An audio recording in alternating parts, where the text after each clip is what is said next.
Hey,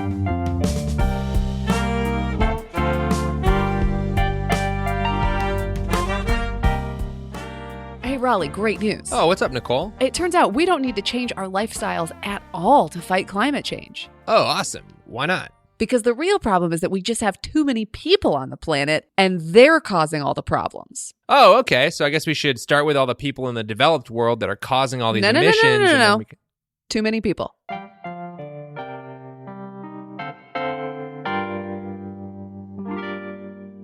Now, Nicole, I'd like to start this off with a little anecdote for you, if I might. Let's do it. I have a Grandma Phyllis that we've talked about on the podcast. Mm-hmm. Don't get attached. She is dead. So you had a Grandma Phyllis. Wow, way to rub that in. That's rude, Nicole. Yes, I had a Grandmother Phyllis, died at the ripe old age of 100 on her own terms, if you'll recall. Went out for one last big wave. Yeah, her and Patrick Swayze did hook up. No, she hit 100 and she was just like, fuck it, I'm not taking my meds anymore. And they're like, no, you have to or else you'll die. And she said, that's the point, Charlie. And she went out like a couple weeks later. But when she was alive, I would call her pretty regularly because I'm a good grandson. Totally. And I would try to describe what it was that I did for a living. Back in her day, I was a carpenter, I'm a fireman, I'm the preacher. But now it's like jobs are different and weird. And I would be like, okay, so I talk about climate change. I talk about the way that fossil fuels and human activity are altering the climate in a very negative way. And it's going to be a big problem if we don't make some major changes in how we have society organized. And her response was like, totally. There's just way too many people coming here, and that's what's causing it. Phyllis was like, everybody needs to stop taking their meds. Phyllis said she's going to be part of the solution. That's right. She was going to be number one. Honestly, she was a big Fox News head. So when she was saying there's too many people here, there's too many people coming here from Mexico. Yeah. And they're taking all of our stuff. And so when I was telling her that our organization of society wasn't right, she was totally agreeing with me, but in the opposite direction. And we were kind of talking past each other. So Grandma Phyllis wasn't really denying climate change. She just wanted to blame it on some people that she's used to blaming for other stuff. Yeah, Grandma Phyllis didn't so much deny that climate change was happening, although she probably would have if I had pressed her on it. But she had been told it comes from a different source. So I'd like to start off, as we always do, by firing a flare that Tucker Carlson answers. So let me just this is a Tucker Carlson clip from 2022. It's from Fox News. If you want your country to continue, you have to answer nature's imperatives, which are the basics. Do you have enough water? Do you have a reliable food supply? Can you defend yourself from invaders? What are you using for energy? How are you producing things and keeping warm? Those are the essential questions that any civilization must ask. Those and one other. How many people do you want living in your country? The size of your population matters very much. The size determines a nation's character. It often determines its fate. Yet we don't talk much about the size of our population. We probably should. The United States is growing faster than most Americans understand. If you were born in 1969, as some of us were, you arrived in a country with a little over 200 million people in it. There are now 334 million people in it. That is massive and incredibly rapid demographic growth.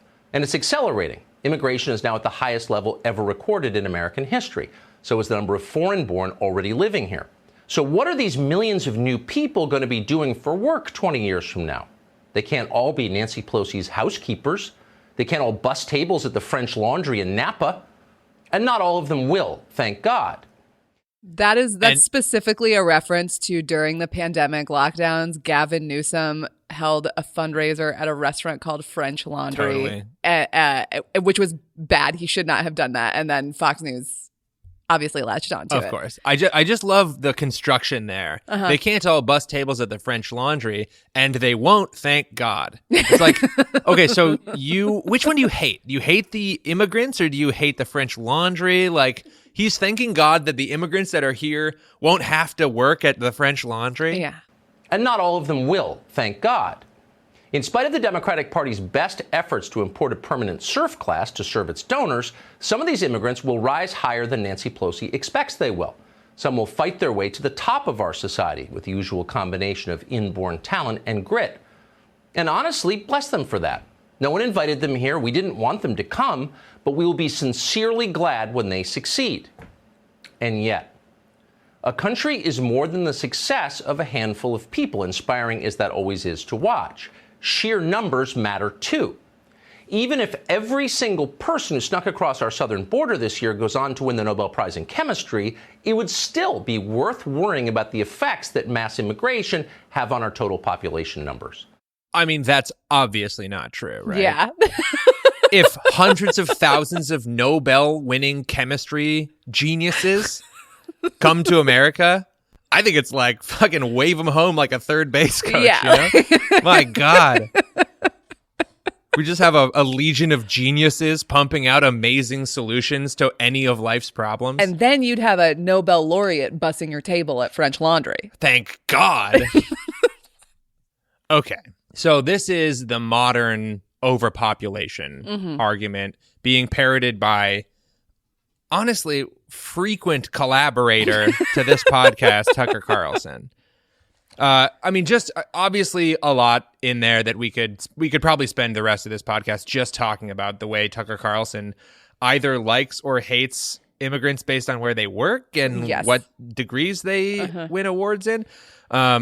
But just a quick thought that oh, if you were born here in 1969, which some of us were, why throw that in? How does that make sense? I think it's because Fox News' audience is largely older, so anytime it's like anybody from Milwaukee in the house. It's Woo, that's the state we're in. Yeah. So I think it's anybody who is old is like, yeah, we were born before that. I mean, that tracks, but he's born in 1969. Yeah, not older or younger. Right. It's who here is from Lansing, Michigan, suburb, High Plains, and it's a strange thing for him to zero in on. Yeah. I guess he was born in 1969. That's the takeaway. We have Joe Rogan's look up on the internet guy here. Yes. Born in 1969. We're just getting word that Tucker Carlson was born in 1969. He's given us little breadcrumbs of personal facts, and I really appreciate that. I mean, obviously Tucker's putting his heart and soul on the track here, but a quick thought, he was like, oh, if anyone's born in 1969, let me hear you say yeah. But also in the 60s, the annual growth rate in the U.S. was much higher than it is now. In 1969, it was 1.08%, and in 2022, it's 0.38% per year. Oh, interesting. So we were adding people more rapidly when Tucker Carlson was born than we are now. Yeah, Tucker Carlson's actually part of the problem because he was one of the many hordes that entered the country vaginally. Nicole. Okay, don't make it weird, but that's how I assume Tucker Carlson. I actually suffer from vaginal hordes, so I don't appreciate if that. If you stick around, there will be a medication for that on this Fox News channel. I'm pretty confident. Okay, so obviously the population is higher now than it was in 1969 when Tucker kicked his way out of his mother's uterus. And that fact alone makes it no wonder that Tucker Carlson and all these alt-right great replacement dipshits are starting to use overpopulation as a scaremongering tactic to fight against immigration and whatever else they want to put on their agenda. However, this sentiment is not exclusive to Tucker Carlson. Okay, and that's the real reason why we're going to talk about it on the podcast today. And I know that's the kind of sentence that normally makes me queue up a clip from a different person. But we're actually going back to a different Tucker Carlson clip. There's another Fox News clip from 2018. Where he's earlier than the other one. That's right. This is 4 years earlier than the other one. And he's got a special expert on the program today. We're just going to play a clip from that. It seems like they've always had this view, but no. Many in the left used to be skeptical of mass immigration, partly for economic reasons, because it undermined the wages of workers. But there were others, many others, who had environmental concerns, too, about letting a lot more people into the country. Phil Cafaro is the author of How Many is Too Many? The Progressive Argument to Reducing Immigration into the United States. And he joins us tonight. Mr. Cafaro, thank you very much for coming on. Having you is the result of a long nationwide search to find someone with your views. Because I love that. Let's do talk about that for a second. It's so great to finally get somebody on who actually believes this bullshit. Yeah, thank God. Nobody else thinks this is real. So everyone we called told us it was wrong and stupid and we should stop spreading dangerous disinformation. And then we found you. Having you is the result of a long nationwide search to find someone with your views, because I remember so well as a kid that Democrats were really concerned, some were, liberals, about overpopulation and the effects on the natural environment. And I always kind of agreed with that. Tell me your concerns about mass immigration and its effect on the environment. Well, Tucker, I'm not sure I'm the last liberal in the country who's concerned about immigration-driven population growth, but we are a minority among environmentalists. I'll give you that. Yeah. So I see like the Sierra Club, which used to care about the Sierras. Huge fire breaks out in the Sierras last summer, started inadvertently by an illegal immigrant, or the degradation of marijuana farming in Northern California, which really does poison the soil. And they say literally nothing because their concern for open borders overrides their concern for the environment. What is that about? Sorry, I don't think environmentalists said nothing about the wildfire, like one of the biggest wildfires in history in California. That was the one that destroyed Miley Cyrus's house, right? Nicole, I've literally never heard the two words wild and fire together in a sentence before. I don't know what the fuck you're talking about here. Okay. And progressivists have never talked about them. Okay. Not even once. You're right. I think you're absolutely right. If you go back to the birth of the environmental movement 50, 60 years ago, there was so much concern and focus on population issues because people saw the connections between overuse of resources, between too much pollution, and the sheer numbers of people. And environmentalists used to talk about that. I think what happened between then and now is back then, most of our population growth was coming from the number of children we were having, Native Americans. Careful. No, I mean, you can definitely tell that he said native and was desperately looking for a different word besides Americans to say. And he was just like, fuck it, it's Fox News. No one's going to call me on this. I'm going to get a parade after this. Yeah. Whereas today, population growth in the U.S. is primarily driven by high levels of immigration. So people, for whatever reason, weren't as comfortable saying we needed to limit immigration as they were saying we need to limit how many kids we have. I think that's a mistake, though, because either way, you're driving population growth, and that has environmental consequences. I almost feel like this isn't worth bringing up because all of this is bullshit. It's a red herring to tell people to stop having kids. I'm not doing that. But also, like, telling people to stop having kids, telling people to stop producing new kids is different than telling kids who already exist that they can't cross the border. They both drive population growth in America, but they're like, in one case, there is a living human being who is alive. And in another one, there's a hypothetical human being who doesn't exist yet and isn't using any resources. So even in the world where slowing population growth is a good idea and people should stop having kids, this logic doesn't work. Look, Nicole, he's the one and only guy Tucker Carlson could find to say the thing he once said. He's going to have some blind spots, okay? What's the response you get from your fellow liberals when you say, wait a second, there are environmental effects of letting all these people in? What do they say to you? Well, mostly what I get are people who, most people say, well, I didn't realize that. I hadn't thought about that. Because as you say, environmentalists have stopped talking about it. This man is either only talking to the stupidest people alive, Check. or he is cornering people at parties who are like, wow, totally, that's crazy. Anyway, I gotta go. I mean, I guess if you run back what he said, oh, wow, yeah, I'd never thought about that before. And you strip out all of the nuance of them obviously trying to get anywhere but next to him, that might be right. The responses really run the gamut from, how long have you been a racist to, oh, thank you so much for talking about that. I've been thinking that myself, and I'm just not comfortable talking about it. Exactly. So it's an interesting thing to talk and write about because you do get such a wide range of responses. Yeah, I mean, spend a week in a crowded, dirty country, and you'll find out you don't want to live in a place like that, I think. Phil Cafaro, thank you very much. I love that little parting shot where they're just like having a conversation that's casually dancing around racism. And then at the very end, they're like, immigrants are filthy, right? Yeah. Just throws a little hot potato racism in the guy's lap and runs away. You could tell like Phil Cafaro was about to be like, well, and then Tucker Carlson, that's all the time we have. Thanks to fellow racist Phil Cafaro. Me and Phil hate people that are different from us. And bye-bye. Okay, so that is that's the Tucker Carlson clip with Phil Cafaro. And I do want to just note this last other thing. I'm going to play one last clip. It is from Tucker Carlson. And it is also an interview he had with Phil Cafaro a different time. When? He has Phil Cafaro on the show anytime he wants to play the here's a liberal. Phil Cafaro is literally the only guy. And he doesn't really acknowledge that he's done the exact same interview multiple times. Because they got 24-hour news to fill, baby. Yeah. And this is just like one little quote that I think is really funny from a moment in yet another Tucker Carlson, Phil Cafaro tete-a-tete. It seems an obvious point. So why isn't the Sierra Club and the NRDC pushing for reductions in immigration? Well, I mean, years ago, if you go back to the 70s and even into the 1980s, the Sierra Club did have a policy that the U.S. should reduce immigration to levels that would stabilize the U.S. population.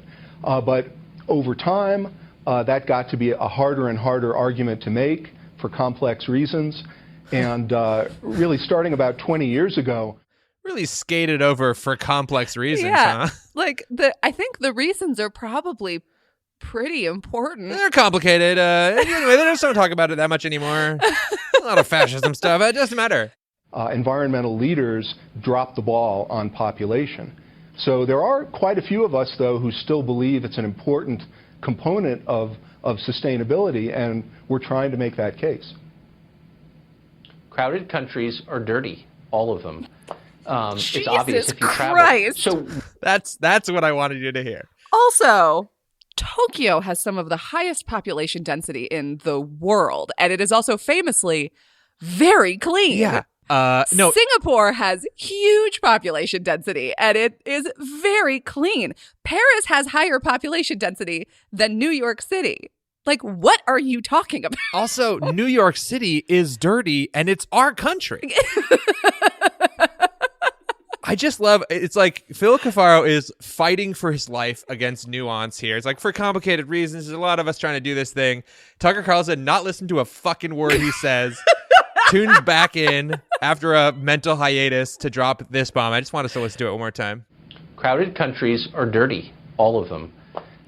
It's obvious if you travel. Honestly, I think Tucker Carlson has got something there. He's just got people on. They say whatever they're going to say. He says whatever he was going to say anyway, and they just move right along. Here, just like say any sentence. Oh, it's pretty hot out today. Filipinos don't know how to slam dunk. It's obvious if you go there. Now, we could play 1,000 more clips from Tucker Carlson and get 1,000 more of those easily debunked data points.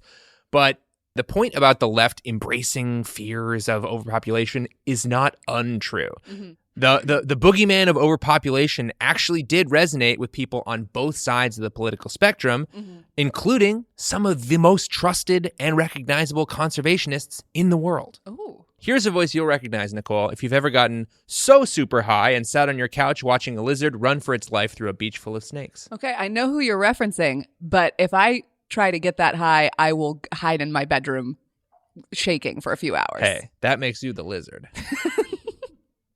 Wherever and whenever we speak of the environment, add a few words to ensure that the population element is not ignored.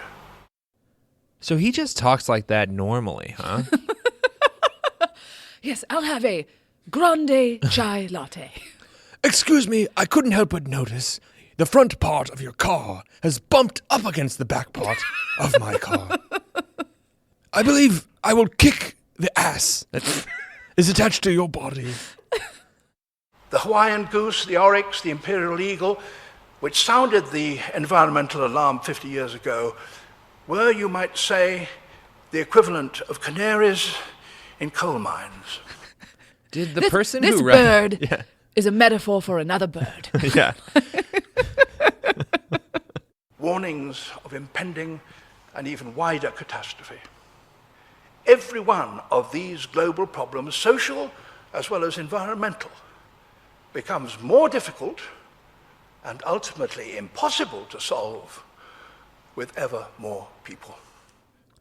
It does sound good when Sir David Attenborough says it. Yeah, for some reason, it sounds smarter for sure. It's less obviously wrong. He also didn't say that brown people are dirty, which I think helps. That's true. He says that in a different clip, but I did cut that out. No, I think that's right. It's like we know David Attenborough to be a more caring, kind of thoughtful sort of guy. So I think the part of your brain that filters out the obvious bullshit that is Tucker Carlson is less good at filtering out the David Attenborough bullshit. Yeah, he's also extremely animated. This is the first time I think I've ever seen him and not just heard him talking over animals. And there's a lot more hands involved than I thought. This is neither here nor there. It's just, wow, there he is. Yeah, he is pretty ageless too. Like at 100, I wish Phyllis had met David Attenborough. That was, of course, Sir David Attenborough delivering a speech in 2011 to the Royal Society for Arts. And then here's famed chimpanzee researcher Dame Jane Goodall. Dame is, of course, British for lady, sir. So Dame Jane Goodall speaking on the matter in a 2017 conversation hosted by an organization called Climate One, an organization whose podcast I have been on. Ooh. Pretty fun. You have some thoughts about population as a driver beneath all of these things that we're talking about. What should be done about population? For a long time, it was considered politically incorrect to even mention it. And most of the big conservation organizations refused to mention it. But I always thought, you see what happens. In the old days, there were cultures in a lot of these indigenous people, and you had lots of children because they looked after you in your old age, and you shared out the land. But now it's different, and they know it's different. And that's why there were bare hills all around Gombe. So we've introduced in our program, we've introduced family planning, so welcomed by the people, because they know that things are different. And of course, this administration is cutting family planning around the developing world, which is terrifying to me. And so if you approach family planning right, it's something that's very, very important. And when it was considered politically incorrect to mention it, and I was determined to mention it, I decided to call it voluntary population optimization. So by the time people worked it out. A lot of people clapping for something that sounds awful like eugenics. Yeah. One thing that I think is interesting about this is this does contain that overpopulation scaremongering mixed in with, I think, real legitimate points about family planning and the benefits that it provides, like, developing countries. Yeah, I mean, it's interesting because it's a point that has some truth to it, but when you take it to the extreme, it becomes wrong in a dangerous way. Yeah. I would also be curious, she talks about Gombe? Gombe, yeah. Is that right? I would be curious He's whether... like a sort of a stretchy green guy. I would be curious whether, I mean, she implies that, like, there were too many people and they, like, used too many natural resources. I would be curious whether that is the only reason that their land became barren, or whether there are, like, other contributing, specifically, like, big corporation factors that played into that. Yeah, I mean, I think it's, not every single person who's talking about wanting to help the developed world plan their families is an evil, like, get these people out of our country kind of person. I don't think that Jane Goodall is being racist specifically here. I think that she has this bad idea about overpopulation mixed in with, again, like, pretty good stuff that, like, we should be giving women access to the reproductive choices, for reasons that aren't just like there should be fewer of them. Wow, you know who you sound like? Who? You sound like Bill Gates. Listen to this. This is a very important question to get right, because it was absolutely key for me. When our foundation first started up, it was focused on reproductive health. That was the main thing we did, because I thought, population growth in poor countries is the biggest problem they face. You've got to help mothers who want to limit family size have the tools and education to do that. And I thought that's the only thing that really counts. Well, then I came across articles that showed that the key thing you can do to reduce population growth is actually improve health. And that sounds paradoxical. You think, okay, better health means more kids, not less kids. Well, in fact, what parents are doing is they're trying to have 2 kids survive to adulthood to take care of them. And so the more disease burden there is, the more kids they have to have that high probability. So there's a perfect correlation that as you improve health, within a half generation, the population growth rate goes down. All right, so that's Bill Gates, and he's obviously got the Gates Foundation that is big into helping the developing world reduce their population and increase their health as a way to like help them out. Okay, so those are a giant list of both left-wing and right-wing influential figures who are all championing this idea that like overpopulation is bad, right? We want to try to curtail overpopulation, and the way to do that is to stop overpopulation that's happening in the developing world. Sure. And if you needed any additional proof that this has hit America right where its dad is, here's America's dad, Tom Hanks, talking about this exact thing. Wow. This is from a 2016 appearance on NBC's Today to promote his new film, Inferno. Now, you have to describe this plot to us, but, you know, Matt and I are constantly talking about Malthusian theory. Malthusian theory, Yes, I know. I'm sure you are. It says it on one of the coffee cups I was given. You know, when I was at junior college, Chabot Junior College, we finished a history course, and the professor wrote up, you need to learn this word. He wrote up the word triage, which represented, I was told, the concept that eventually the world will have too many people in it in order to subsist on its own. And that stuck with me for a long time, and that's what Inferno is about. The quantum physics of overpopulation. In an instant, there could be too many people on the planet Earth, and actually the math does add up. That's not what triage means. Nope, and it's also not at all what the theory is. In an instant, you wake up tomorrow and there's going to be 9 more billion people on the planet. Everyone's going to immediately divide and we're not going to have enough snacks for them. I do love also my favorite part of this clip is when the way Tom Hanks acts when he says, and the math does add up. He acts like a little 9-year-old kid who thinks he's really right about something. I love this. In an instant, there could be too many people on the planet Earth, and actually the math does add up. Just gave us a 20-second definition of Malthusian theory, which there is you amazing. Go. Well, that's what I'm built for. Thanks, Matt Lauer. Holy moly. So the question, Nicole, is that what are Tom Hanks, Tucker Carlson, David Attenborough, Bill Gates, Jane Goodall, and a whole bunch of other influential characters on opposite sides of the political spectrum doing with the same argument that overpopulation is a real imminent threat and that if we don't figure out how to address it, we don't have a chance of preserving the planet? I don't know, Rollie. What are they doing? The backstroke!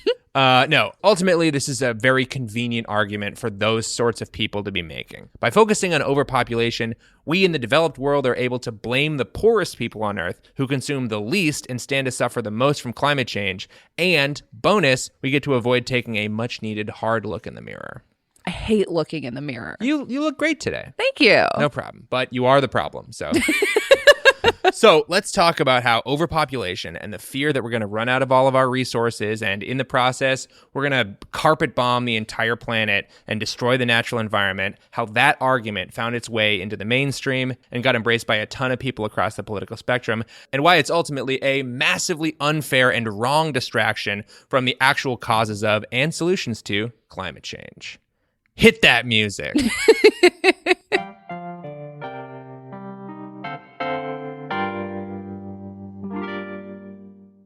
Hey, Nicole. What's up, Rollie? I just wanted to remind you to stock up on Patriot Powder for your underground bunker. Ah, yes, good old Patriot Powder has 10,000 grams of fiber in every serving to ward off all that communism. Rollie, I gotta stop you right there because that sounds like a fake ad for an awful product to highlight the fact that you can listen to this podcast ad-free over on our Patreon page. Oh, you're talking about our The Climate Deniers Playbook Patreon page with ad-free episodes and that's it? That's That's not even close to it. Huh? Our Patreon page also has exclusive Patreon-only bonus episodes, as well as perks like being able to vote on future topics and the ability to talk directly to the Climate Deniers Playbook team. Now, maybe I just ate too many servings of Patriot powder, but isn't this podcast completely free to produce and requires no additional team members besides me and Rollie? You are Rollie. How much Patriot powder did you eat? Bonus episodes? Why don't you take 5 and I'll close this one out? Good, because it just got really blue in here.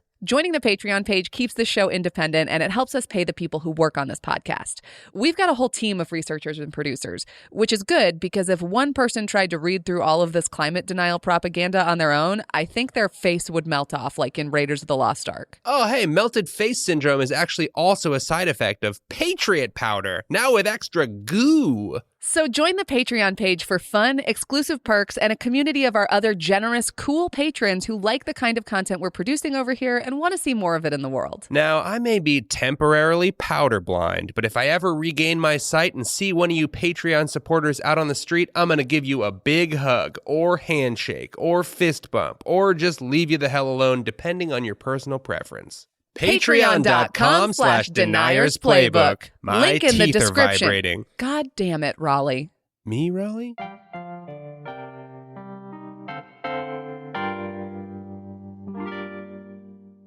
Hey there, a little inside baseball. We record this very podcast at the Climate Town office. And if you're not familiar with Climate Town, it's a YouTube series we make for as cheaply as possible. And that means schlepping our camera equipment all over New York City. Yes, our backpacks are full, and the gear we reach for every time is peak design. That voice you just heard is Ben Boult, the executive producer of this podcast and of Climate Town. That's right, Rollie. I mean, this is an ad, but we are genuinely loaded with peak design gear, from backpacks to sling bags to camera accessories. And by we, I usually just mean Ben. Ben literally has like 7 things from Peak Design on during any given shoot. Yeah, Rollie, I mean, they make good stuff. My freaking phone case from Peak Design. My phone charger on my desk. That's Peak Design too. My out front bike mount that I can put my phone on. Guess what? Peak Design.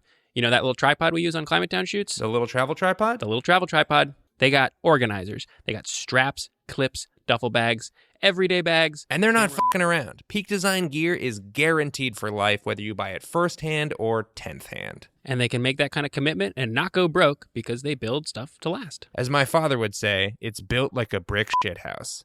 And now I'm hearing it out loud, that term is a little dated. Peak Design is a certified fair trade B Corp that prides itself on recyclable materials, and it lobbies lawmakers in D.C. for environmental legislation.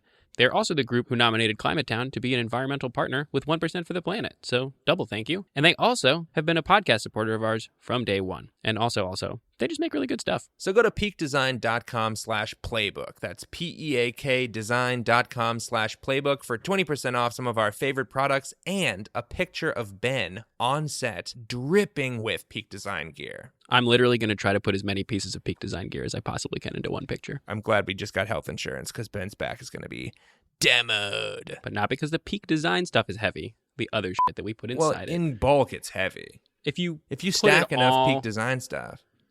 Yeah, okay. I'm not saying it's heavy gear. They got a sweet shoulder strap. It really takes the weight off your shoulder. It's going to crush you to death. If that's how I got to go, sayonara. So, Nicole, you're not going to believe this. Okay. But the fear of overpopulation is not the brainchild of modern philosopher king Tucker Carlson. What? That's right. It's been around for quite a long time, but in order to understand how these arguments found their way into the modern environmental movement, we got to take a little stroll down memory lane so we can figure out where these arguments came from, who they resonated with, and how they've been used to justify some pretty effed up S. What a horrible walk down memory lane. Yeah, well, put your shoes on, honey, because it's full of hypodermic needles and cracked pavements. Somebody's got to clean up memory lane. Look, there's no time to clean up memory lane, and there's no budget. We used all of the Memory City budget on funding the police department, so that's where it's gone, and I'm so sorry. Okay, so the concern about overpopulation is often referred to as Malthusian theory, but it didn't start as Malthusian theory. There's examples of it way back in history, all the way back to this guy named Tertullian, born in 160 AD in Carthage. Nicole, will you please read this quote here? When you tell me there's a guy named Tertullian who was born in Carthage, I'm just picturing a turtle in a toga. It's pretty close. He's got a weird hat in all the pictures of him. Okay, this is Tertullian from 160 AD. What most frequently meets our view and occasions complaint is our teeming population. Our numbers are burdensome to the world, which can hardly support us. In very deed, pestilence and famine and wars and earthquakes have to be regarded as a remedy for nations, as the means of pruning the luxuriance of the human race. Boy, we used to write so much smarter, huh? Smarter, but real dick move to be like, we gotta get more wars in here to kill the people. So that was Tertullian, but by far the most influential guy in the world of Malthusian theory is Thomas Malthus himself, the guy who it's named after. What are the odds that we'd all be talking about Malthusian theory and then the guy who's famous for it would be called Malthus? He must have, when he was growing up, people must have been like, oh, your last name is like that theory. Yeah. You should go on to invent that theory. Yeah. We have this word Malthusian theory, and it doesn't mean anything. Can you think of anything that we could use? He was like, oh, I guess poor people are bad. And they're so like, how does that sound? They're like, well, obviously not that, but we'll think of something. And then they never did. All right, his name is Thomas Malthus. He's an economist and a scholar who lived in England during the Industrial Revolution, the funnest time to live in England if you are itching to get lung disease. Right around then, the world's population is about 1 billion people. In 1798, he pens a little ditty called An Essay on the Principle of Population, which argued that since the increase in food supply is linear, right? Like plant 2 times the fields, you get 2 times the food, and the increase in population is exponential. 2 kids have 4 kids, have 8 kids. At some point, we will run out of food. Because as you grow more food, you grow exponentially more people. They eat all the food, then they have to eat each other. That's just the rules. The eat each other part was not part of Malthusian theory, but you get the idea. That if only he could have lived to see the day that we start making big, freaky GMO food. I bet he would see that, and then he'd watch an episode of Survivor and be like, I don't know what's going on here. So that's the basic idea of Malthusian theory. It sort of has a sister concept with a carrying capacity. Like a spit of land can only have so many people. You can only grow so many crops. And of course, as you have a curved exponential line and a linear line, there is some point where they intersect. And if it goes past the point, oh God, Armageddon. But right at that point, that's sort of the carrying capacity, right? The amount of food that's able to feed that amount of people. And you can kind of track that back and say, oh, this farm has a carrying capacity of 100 people because you can grow as much food as will feed 100 people. That's carrying capacity. Okay. So Malthus made some very interesting observations in his essay. And Nicole, I would like you to read this green section here. Okay. Middle green. Yet in all societies, even those that are most vicious, the tendency to a virtuous attachment, i.e. marriage, is so strong that there is a constant effort towards an increase of population. This constant effort as constantly tends to subject the lower classes of the society to distress and to prevent any great permanent amelioration of their condition. Okay. So people want to get married so bad and bone so hard, and that's overcoming their ability to kill each be other, upwardly mobile, or kill each other. If whatever is what's gonna ameliorate your own condition. So this is nice. Like that's a relatively nice thing for Malthus to say. He's thinking about how population growth affects poor people, right? He's like, oh, I wanna ameliorate poor people's situation. Or so you might think. Please read this last section from the Malthus essay. Instead of recommending cleanliness to the poor, we should encourage contrary habits. In our towns, we should make the streets narrower, crowd more people into the houses, and court the return of the plague. Jesus Christ, Malthus.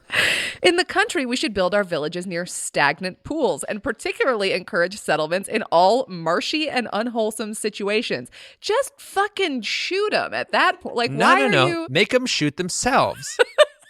Because you want to save your bullets. Okay, and that's the guy Tom Hanks went on NBC's Today to tell Matt Lauer about. I fucking love this Malthus guy. You ever heard of this guy? When I was at my junior college. All right, so Malthus, not a champion of the poor. Right. And he's like, the problem is too many poor people. The solution is pack them in until they die. In and give them a variety of illnesses. Yeah, this is effectively the Hunger Games. That's all it is. I'm just realizing now, this is like, put them all in an arena and have them murder each other until there's only one, and that poor person is the best poor person. That poor person gets to bust tables at French Laundry. Oh, can you imagine? Thank God.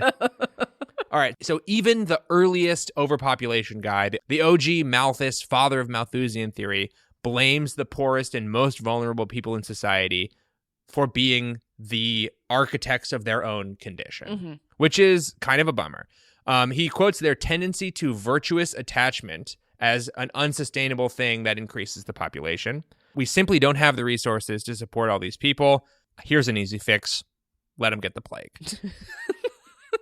So Malthus's arguments, huge hit with the ruling class, okay? Number one, I wonder why. Yeah, it justifies their secret belief that they're just more talented and smarter and more deserving than poor people.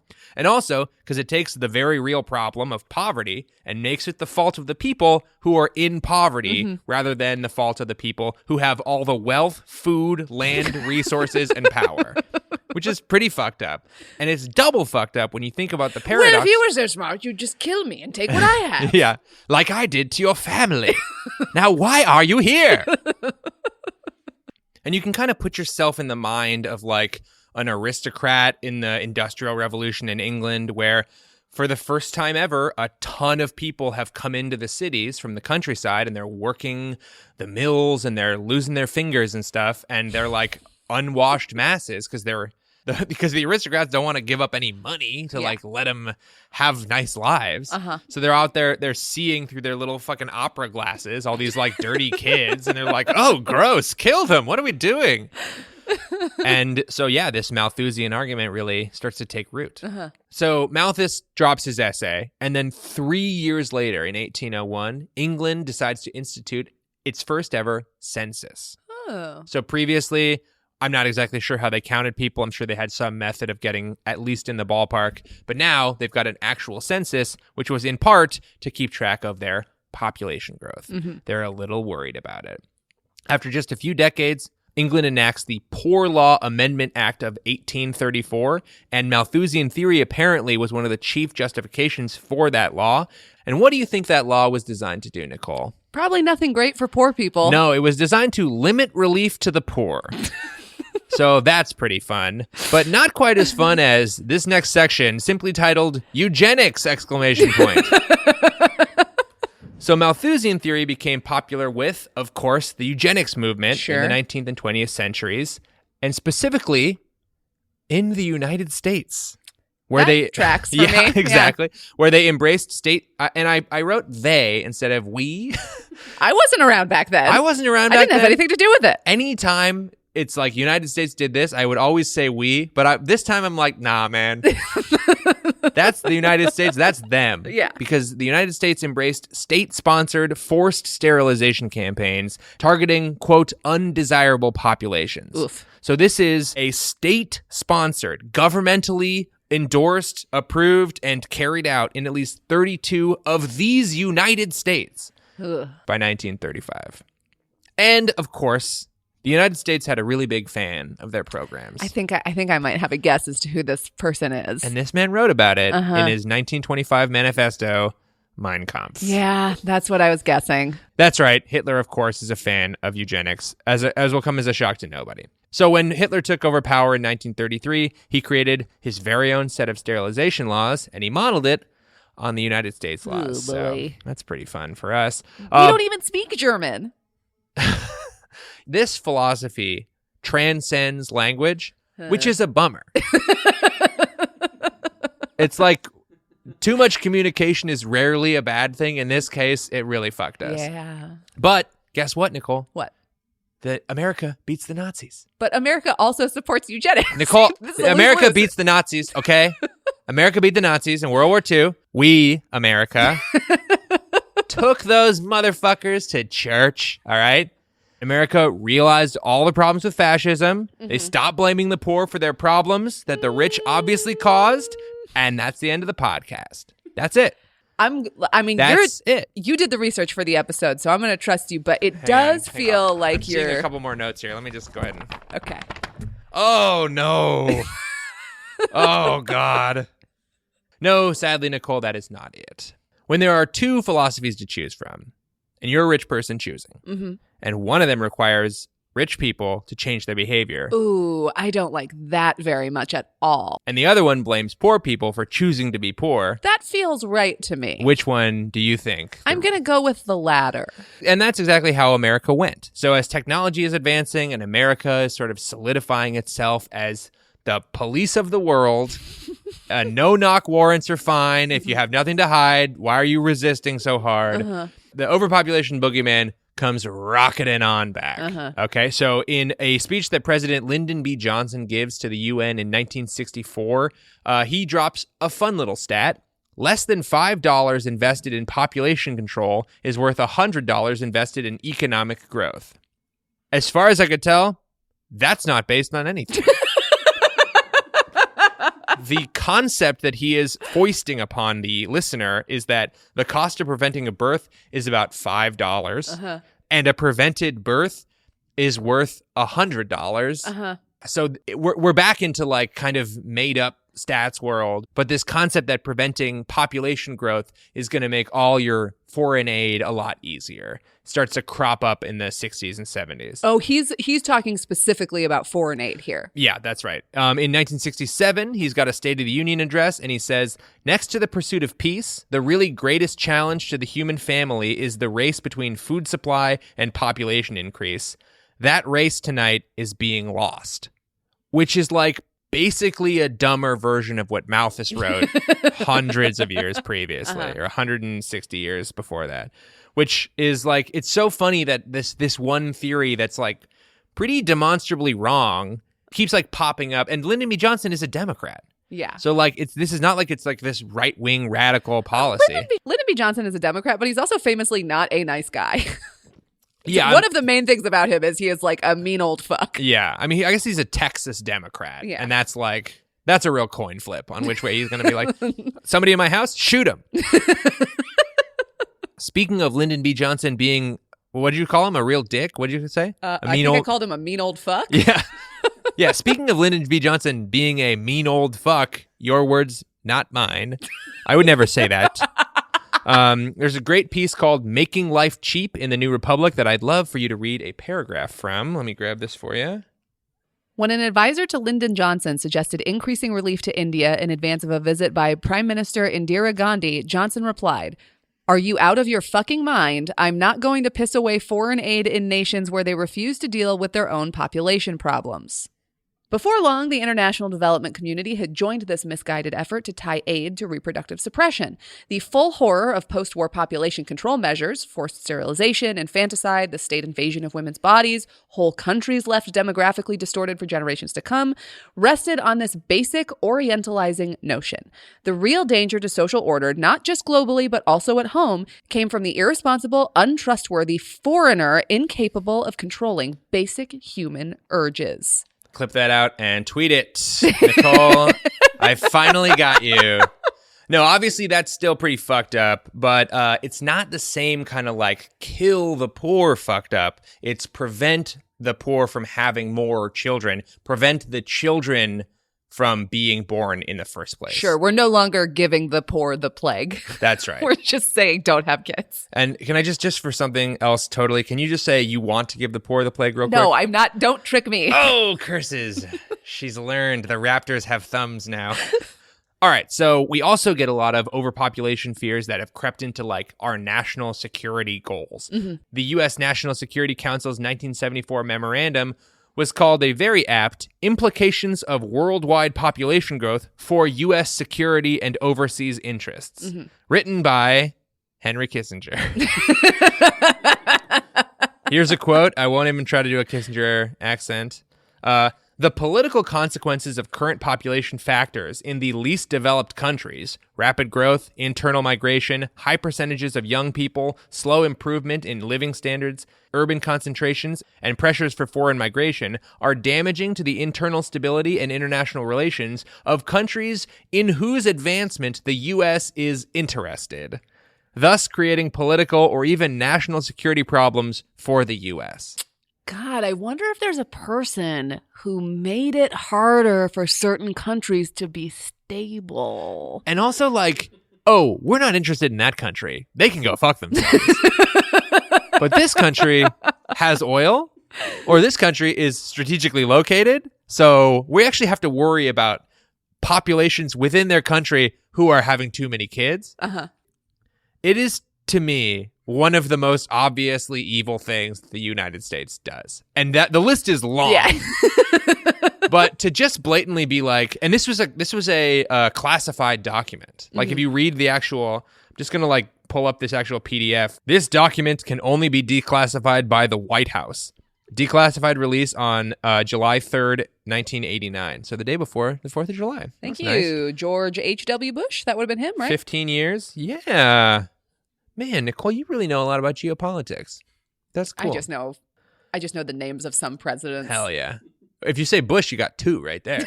But I said H.W. specifically. That's true.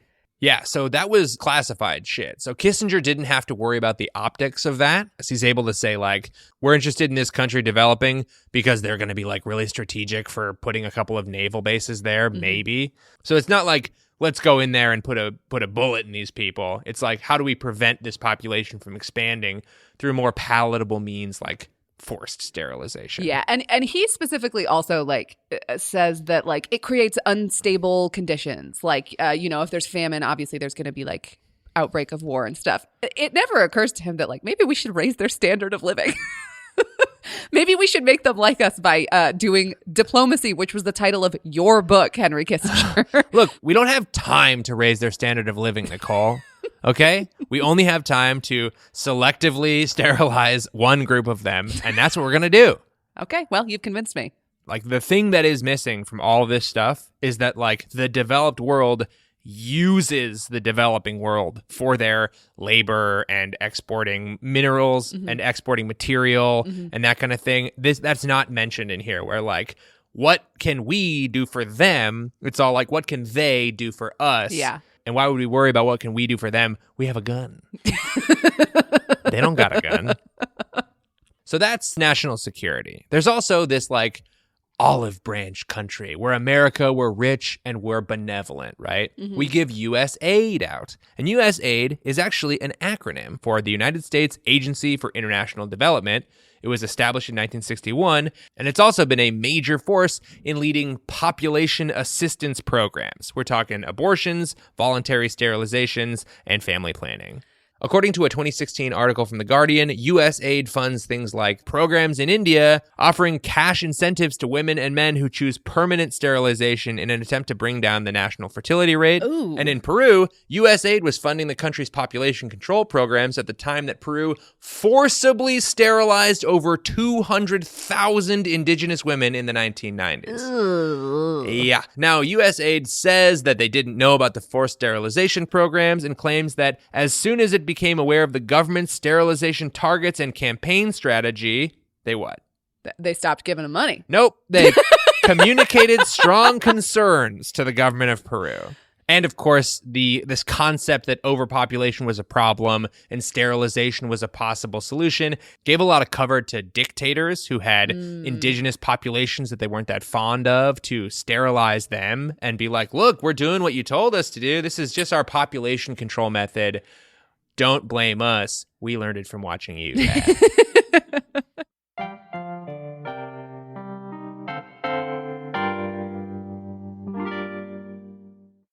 So that was arguably too much historical context about population fears, and you may have noticed none of it really had to do with what we would consider the modern environmentalist movement. Now, quick side note, there are a lot of, I want to say, conspicuous intersections between the eugenics movement and early conservation efforts in the United States, but holy shit, there's already been so much of the history section in this, so we gotta move on. But all I will say is that if you think like Teddy Roosevelt and John Muir are uncomplicated American heroes, don't Google them.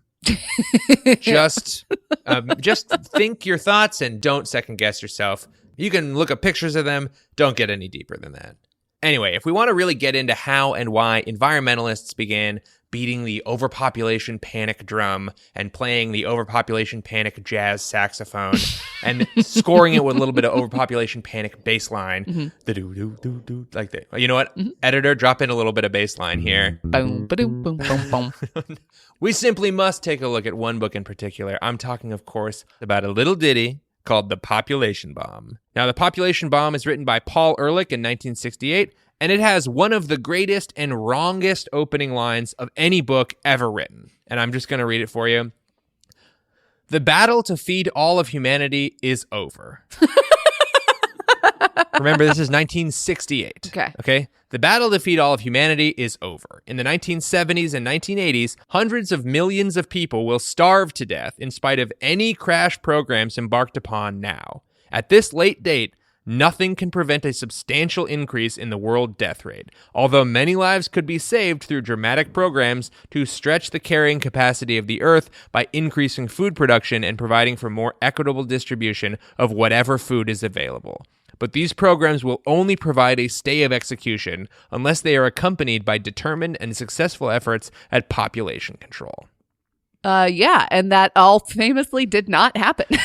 Yeah, I mean the quote was such a swing. Like, imagine writing a book and you're just like, oh, food could be a problem. No, Paul, no, go big here. Like, really swing for the fences. If it bleeds, it leads. The battle to feed humanity is over. Woo, that's a good start. That's a hot start. Yeah. If you're reading that, you're like, oh, I better read the rest of this book. This book sold over 2 million copies. Okay, that's one copy for every person who died of hunger that year. That's right. And honestly, so many people died of hunger because they ate the book. They misunderstood the point of the book. Yeah. Ehrlich was on the Johnny Carson show one time. Sorry, that's 2 times. Sorry, that's 8 times. What? Sorry, that's 12 times.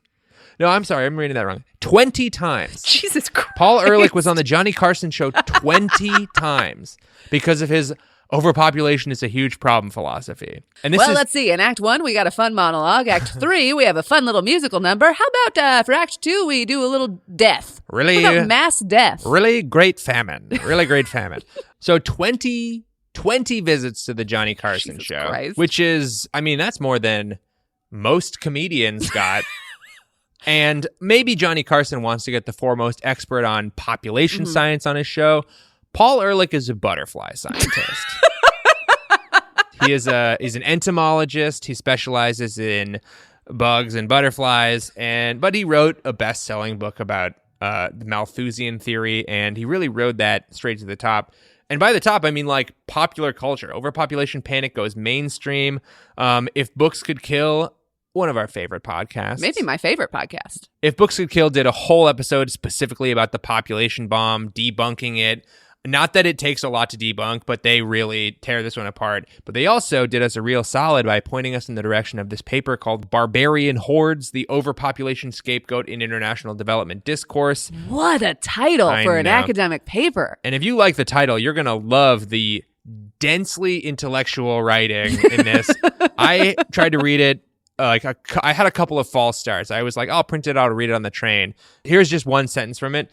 In this article, then, we draw on Lacanian psychoanalytic theory primarily through the work of popular contemporary interpreter Slavoj Žižek to suggest that the overpopulation argument functions as a scapegoat, a phantasmatic construction serving to conceal the gap between the symbolic order of international development and its persistent failure in actual practice.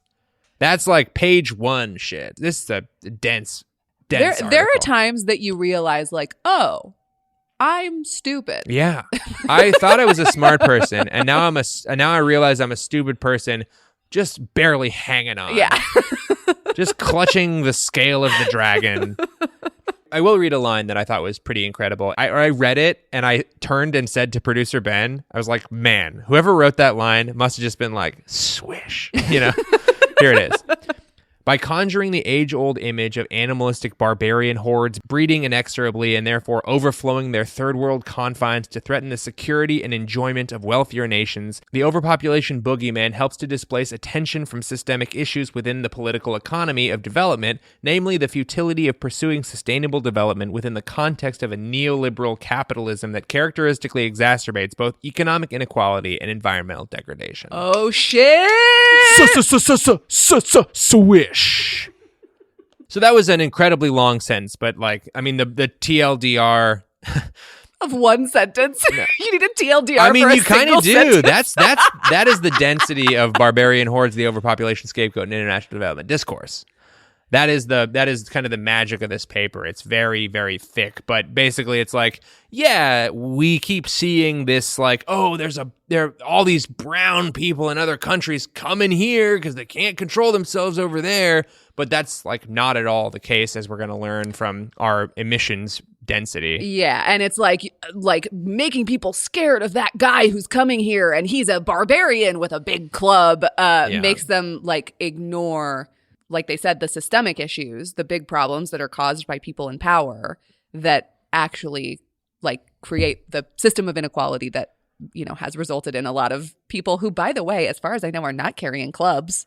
Yeah, and very nice. Ultimately, the line about pursuing sustainable development within the context of neoliberal capitalism, where it's like you have to show growth, you have to cut corners, and you have to like move wealth up, right? Yeah. Like wealth travels up in a capitalist society, and that means it gets sucked out of the bottom layer. So this idea that you can then just like spray a little bit off into the developing world and wonder why the developing world can't ever improve while you're ripping all of its material resources and wealth away from it. Yeah. That is the heart of this theory. Yeah. Yeah, and it's a great way for them to not have to examine their own behaviors that, you know, result in that inequality. We don't have time to examine them. There's barbarian hordes trying to get our stuff. All right, so yes, to bring us back to the population bomb for 1 second, I think the thing to clock here is that Ehrlich is really framing these overpopulation issues as an environmental concern in a way that we hadn't really seen before. The book focuses on how overpopulation is going to like stretch the natural world to its breaking point, and this is happening in an era where the environmental movement is also really starting to take off, both in popular culture and in mainstream scientific organizations, including an organization that I like, the Union of Concerned Scientists. In 1992, they issued the World Scientists' Warning to Humanity. And Nicole, can you read that green section? Human beings and the natural world are on a collision course. Again, coming in with a strong sentence. Not as strong as barbarian hordes, I'm going to say. Human beings and the natural world are on a collision course. Human activities inflict harsh and often irreversible damage on the environment and on critical resources.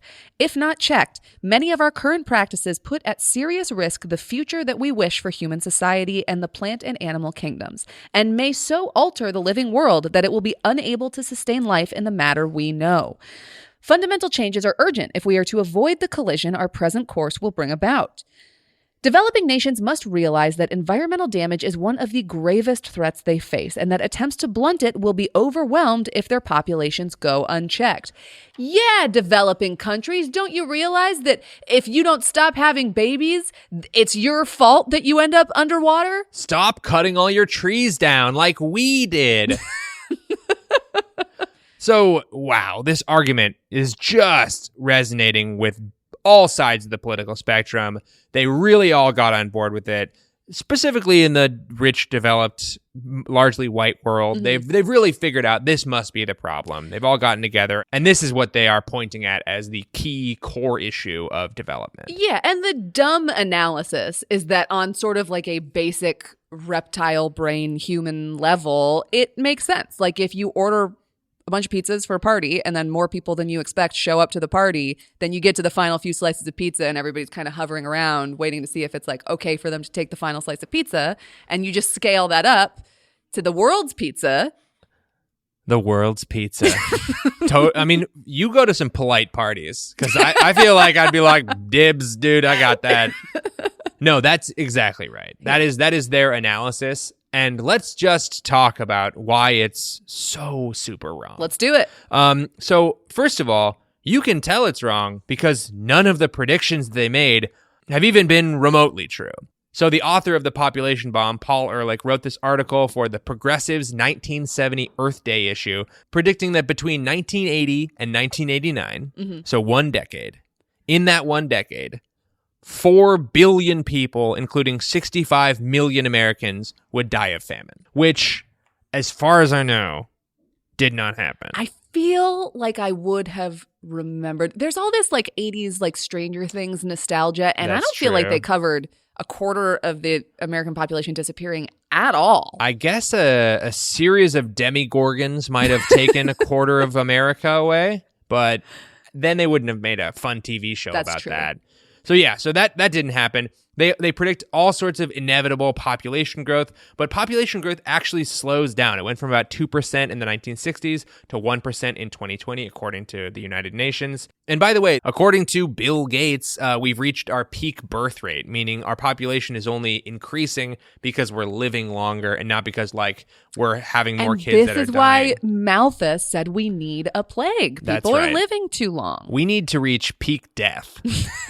We also had all these like predictions of huge famines, and there have definitely been famines, but they're not caused by the world running out of food or overpopulation of people eating all of the food. They're caused by wars and politics. So, Nicole, here's an article from Oxfam America called "What is Famine? Causes and Effects and How to Stop It." That is nice. I'm glad they tacked on the "and how to stop it" part. Can you read that part, please? Yes. Political scientist Alex DeWall calls famine a political scandal, a, quote, catastrophic breakdown in government capacity or willingness to do what is known to be necessary to prevent famine. When governments fail to prevent or end conflict or help families prevent food shortages brought on by any reason, they fail their own people.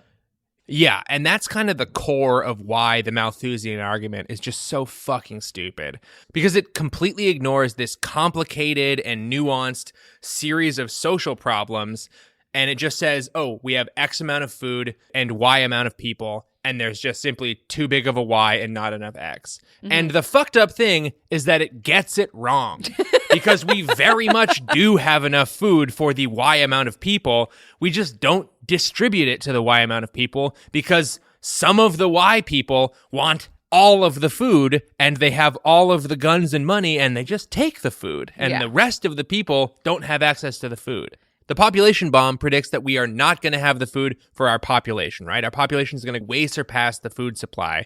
But population has grown since the book came out and world hunger has decreased because globally we produce way more food than we need to feed everybody in the world. We just waste a third of it.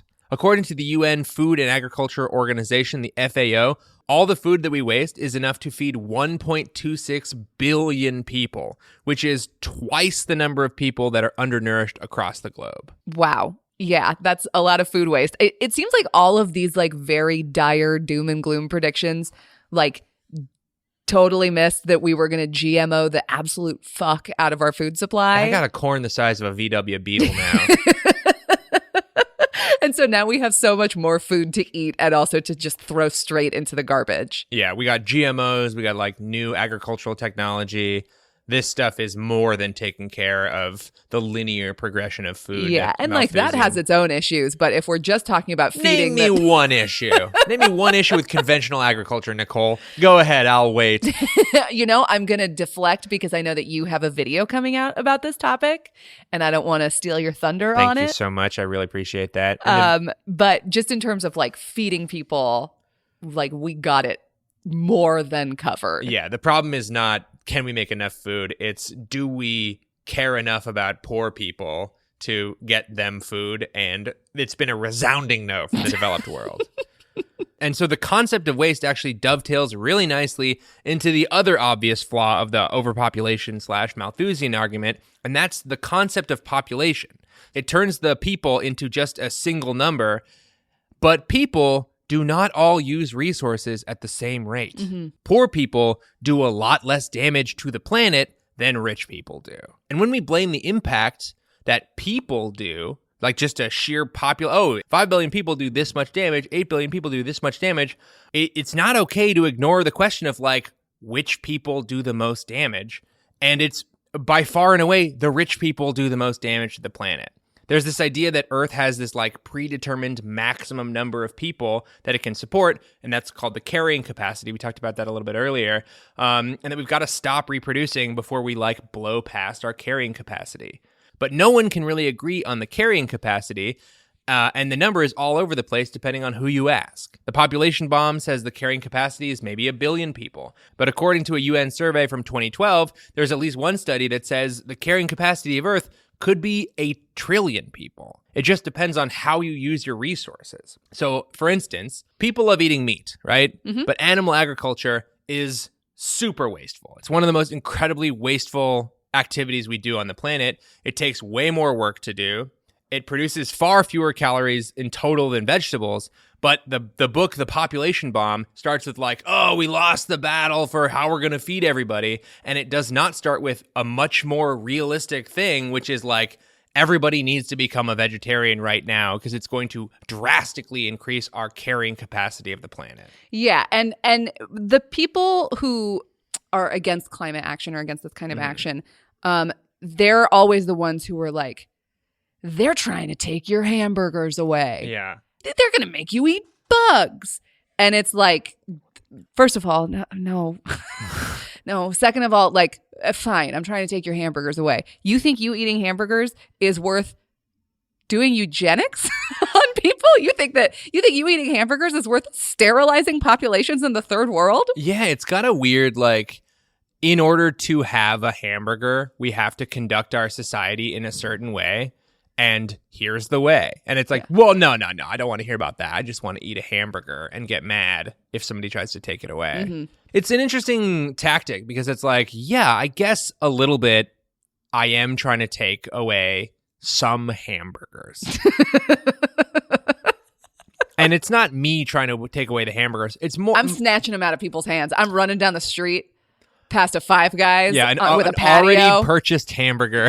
There's some people who are calling me the Hamburglar. Nicole, what is your backpack full of right rubble, now? Rubble. So again, like how we use our resources is so important, and it's the thing that gets dropped from all these like population Malthusian arguments, because it just takes all the population and homogenizes it into sort of like one average person. And if that's what we were, right? If we were all like, if we were just 8 billion people all acting the exact same way, all using the same resources, then maybe that argument would hold a little bit more water. But in fact, no amount of population control amongst the poorest 50% of people would cut emissions enough to stop climate change. So according to that same Oxfam report, from 1990 to 2015, the richest 10% of the world's population were responsible for 52% of the cumulative carbon emissions. The poorest 50% were responsible for 7% of the cumulative emissions, and the richest 1% were responsible for 15% of cumulative emissions. And not to put too fine a point on it or anything, but the richest 1% being 15% of the emissions and the poorest 50% being 7% of the emissions means you could double the poorest 50% and still not be as emitting as the richest 1%. So all of this is to say, population and carbon emissions, or population and resource intensity, are effectively completely unconnected. Mm-hmm. It's all about how you use your resources and not about how many people there are using resources. This like very surface level analysis of, people equals resources. It is a level of analysis that, again, is like, I'm looking at a pizza and I'm looking at the number of people at the party. There's no depth to it. It is an analysis a child could do. Yeah. Yeah. And it's like, it might be a little counterintuitive because like, yeah, I guess as population goes up, I'm part of population. I eat this many pizza slices. Therefore, like there must be a certain amount of people maximum. And it makes some sense that they would think like that, but it makes even more sense because it appeals to powerful rich people so much across the political spectrum. I'm not the problem. I'm rich and smart. The problem is that there's too many poor people over there parentheses, non-white people, and we either need to left-wing help them help themselves or right-wing keep them away from our stuff. That is the baseline of this argument. It's very appealing because it sounds like we're asking the hard questions, but we're not actually suggesting that we personally change anything about how we live, despite the fact that our consumption habits are very much responsible for the majority of environmental problems. And just to say it, we're more than happy to use these hordes of people to like do all of our manufacturing at a pennies on the dollar.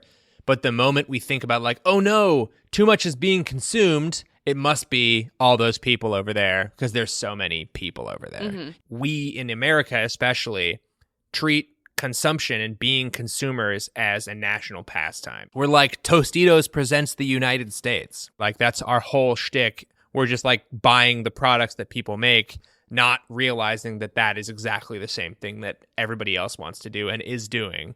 And we're demonizing them for it while celebrating ourselves for it. Yeah. And there's never a discussion about all of the ways that overconsumption is baked into our society in a way that isn't optional. Like, for example, when I lived in California, there were times that I simply couldn't choose to take public transportation. And so even of the people who like should be choosing a better lifestyle, which in many ways I should, like we don't talk about the systemic ways in America that often we can't. And focusing on overpopulation prevents us from talking about those things. Yeah. I mean, we're wasting our time talking about why more brown people shouldn't keep reproducing, and we're not talking about utilizing our resources better, regenerative agriculture. We're not talking about like making sure we're not wasting food. We're not talking about caring for our citizens equally or like healthcare. And we're really not talking about taxing the wealthiest group of people who have all the money and are consuming all of the carbon budget. And I'm just going to leave you with a quote from Dr. Jade Sasser from University of California. When it comes to climate change, it's much easier to point to someone on the other side of the world and say it's their problem. But such a strategy ignores larger drivers of environmental destruction, namely state and corporate-led resource extraction and pollution, the effects of military action and occupation, and the fossil fuel consumption practices of the wealthy, to name just a few. Boom! Baba booyah! Swish!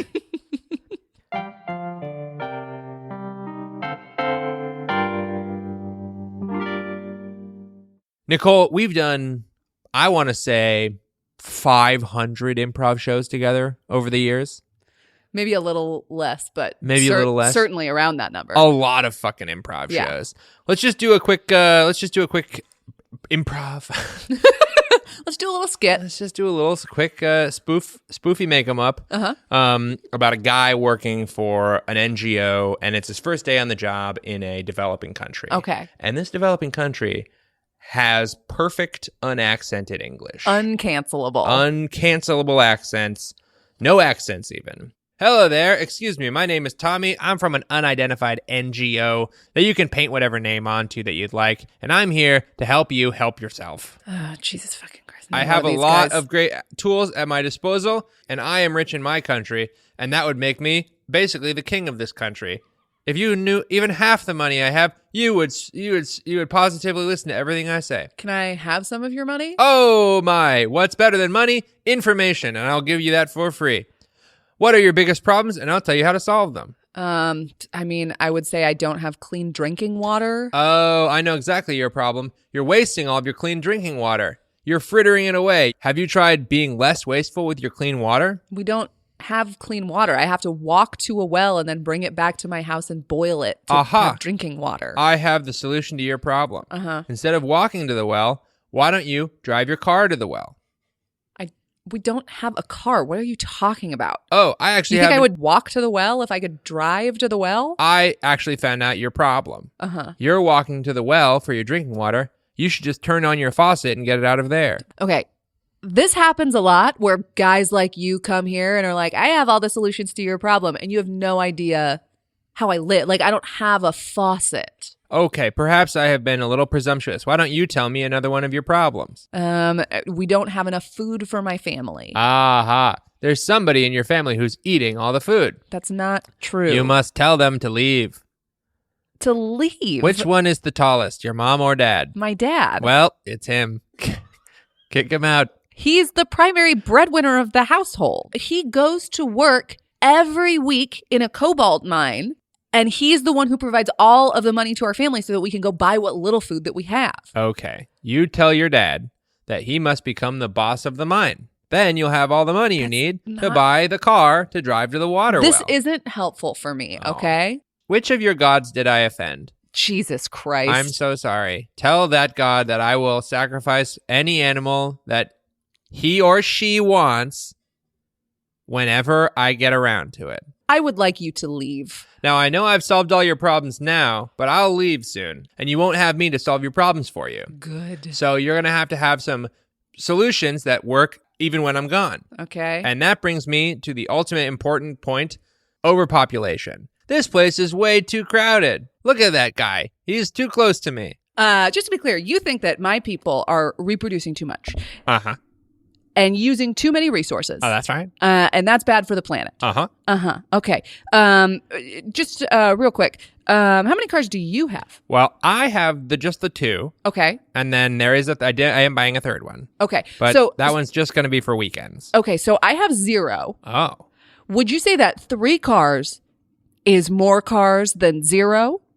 Well, I like to think about it more like a percent of your income is how many cars you have. Okay. So for me, I can afford 3 cars, so I have 3 cars, but you kind of can't afford any cars.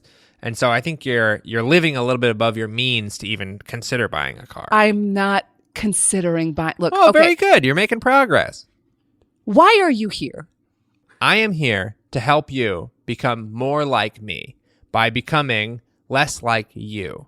But not so much like me that you take the stuff that I have, because I like that stuff, but just less visibly depressing. Uh-huh. You know? But the organization that I'm with is here, and this is probably going to be hard for you to understand, but this place is a strategic location for some of the important interests that America has, and so they've decided to allocate some money to sending people like me over here to make sure that things don't completely fall apart so that they can continue to take the resources away from you. Does that make sense?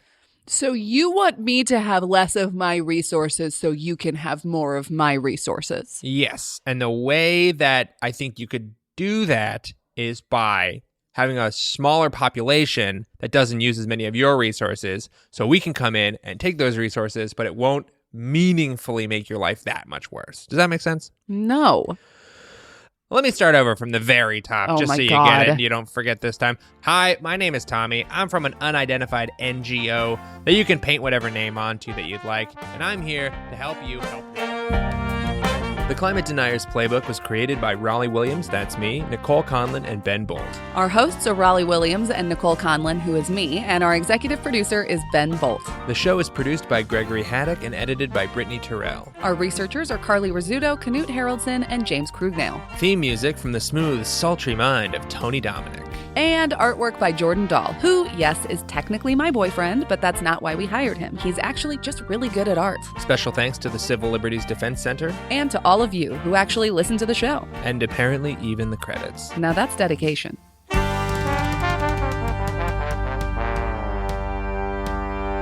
That's all the time we have. Thanks to fellow racist Phil Cafaro.